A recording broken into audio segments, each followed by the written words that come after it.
Walking on one of my sites. There's all these bumblebees just coming to the side of this hill here. They're literally digging into the side of the hill. Like, I don't want to get too close. I don't want to disturb them. But look at that. Ooh. I don't know how they sting or how aggressive they are, but look. It's just in there and it's digging. Look at that. Busy little bee. You busy little bees. Look at you guys.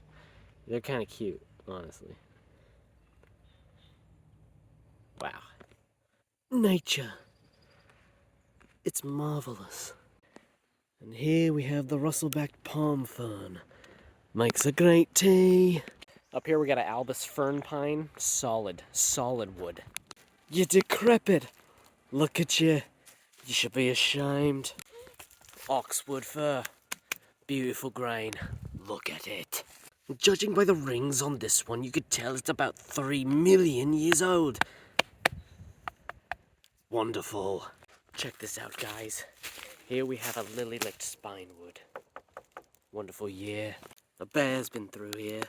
Gotta watch my back. And over here is the biggest collection of filly whistle fin pines I've ever seen. Beautiful. And here we have the desert Dumbo. Gorgeous. It's actually said that the leaves from this tree are incredibly healing. Quite sharp. Ah, rare sight. A fizzlewort pussbark. Wonderfully. Wonderful discovery known as God's toilet paper. Beautiful. Poor chap never stood a chance.